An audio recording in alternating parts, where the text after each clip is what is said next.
Signature দেখে মাহবুব ভাই it seems like যে আপনারা নিয়েছেন, আমি যেতে হবে। আমি যেটা বলেছি সেটা আমি ক্লিয়ার করেছি। না, signature আমার আপনার। সেকেন্ড কোনো কোশ্চেন নেই। ভাঙিয়ে সেই পরিমাণ সমপরিমাণ টাকা এফডিআর করব, কিন্তু কোন ব্যাংকে বা কোথায় করব সেই সিদ্ধান্তটা যে গুরুদায়িত্ব থাকবেন সেখান থেকে এসছে। আমি একটা জিনিস একটু ক্লারিফিকেশন করতে চাই যে বাংলাদেশ ক্রিকেট বোর্ডের যে প্রক্রিয়ায় তার ফাইন্যান্সটি পরিচালিত, এটা একটা স্বচ্ছ প্রক্রিয়া। সেই প্রক্রিয়ার সম্পর্কে একটু আমি আপনাদেরকে অবহিত করতে চাই। আমাদের এই প্রক্রিয়ায়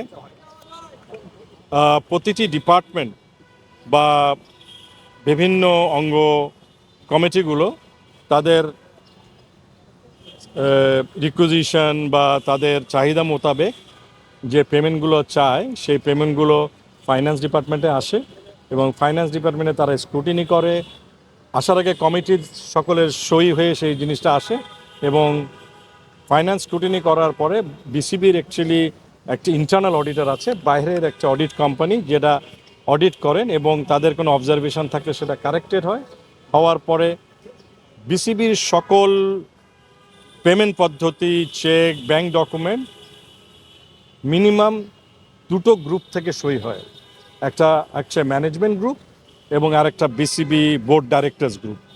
সো অডিটের পরে ম্যানেজমেন্ট গ্রুপ যখন এটা সই করে তখন বিসিবির যারা ডিরেক্টর সই করার জন্য দায়িত্বপ্রাপ্ত হন তারা দেখেন যে এটা অডিটের থেকে পাস হয়েছে কিনা, তারপরেই তারা তাদের স্বাক্ষরটি করেন।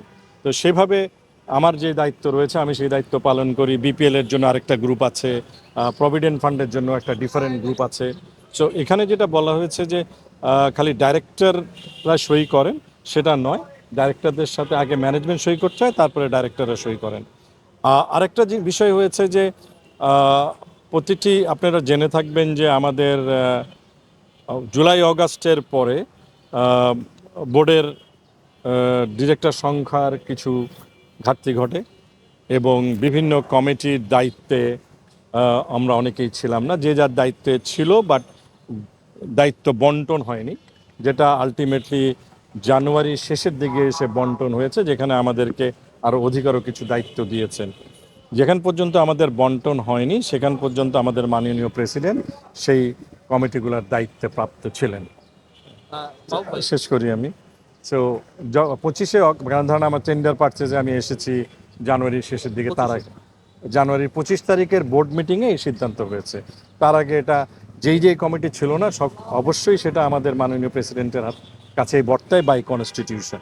সো এই যে সিদ্ধান্তগুলো এসছে এবং কিছু কিছু বোর্ড মিটিংয়ে কিছু পোস্ট ফ্যাক্টর অ্যাপ্রুভাল হয়েছে, অ্যাকাউন্ট খোলার পরে হয়তো অ্যাপ্রুভাল হয়েছে, এবং আমরা যে ডলারগুলো ভাঙাই সেটা বোর্ডের সিদ্ধান্ত হয়েছে যে আমরা ডলার ভাঙিয়ে সেই পরিমাণ সমপরিমাণ টাকা এফডিআর করব, কিন্তু কোন ব্যাংকে বা কোথায় করব সেই সিদ্ধান্তটা যে গুরুদায়িত্ব থাকবেন সেখান থেকে এসছে। এখন একটা প্রশ্ন করি মাহবুব ভাই, আপনি যেটা বললেন যে বাই প্রসেস অনেক সিগনেটরি অনেক জায়গায় থাকে, এটা প্রসেসের কারণে সিগনেটরি থাকলো, আপনি সিগনেচার করেছেন কোনো সমস্যা নাই, ডিসিশনটা কি আপনি মেক করেছিলেন কিনা বা সিগনেটরিটা কি? আমি আপনাকে একটুভাবেই বলেছি যে কিভাবে আমাদের এটা পরিচালিত হয়, যে কমিটির দায়িত্বে থাকেন এবং যে সেই সময় যেই কমিটির দায়িত্বে যিনি ছিলেন সেই সিদ্ধান্তগুলো সেখান থেকে এসছে। সিদ্ধান্ত তো তাহলে 25 তারিখের আগে যদি সেটা আমি বলেছি, আমি সেকেন্ডবার এটা বলবো না, আমি আমারটা ক্লিয়ার করে বলেছি, আপনাদের বুঝে নেওয়া দরকার। না, আমরা 25 তারিখের আগের সিদ্ধান্ত তো আপনারা নেন নাই না, কিছু ক্ষেত্রে বোর্ড নিয়েছে, কিছু ক্ষেত্রে যে যার দায়িত্ব ছিল সে নিয়েছে। আনট্রান্সপারেন্ট ডিসিশন কি আপনারা সিগনেটরিরা নিয়েছেন? আমরা সিগনেটরির দায়িত্ব নেই না। আপনারা এটা করেন না, আমরা দায়িত্ব নেই না, কারণ আমাদের কাছে যখন কাগজটা আসে সেটা সব ধাপ পার হয়েই আসে, সেই ধাপ পার হয়ে আসলেই আমরা সই করি। ট্রান্সফারের সিদ্ধান্ত কে নিল তাহলে? আমি ওই প্রশ্নে যাব না। সিগনেচার দেখে মাহবুব ভাই ইট সিমস লাইক যে আপনারা নিয়েছেন, আমি যেতে হবে। আমি যেটা বলেছি সেটা আমি ক্লিয়ার করেছি। আমার সেকেন্ড কোনো কোশ্চেন নেই, কারণ আমি বলেছি যে আমরা সই করার আগে সিদ্ধান্ত নেই না, সিদ্ধান্ত নেওয়া হয়ে আসলেই আমরা সই করি, সেই সিদ্ধান্ত আমাদের ছিল না। ধন্যবাদ। Thank you so much.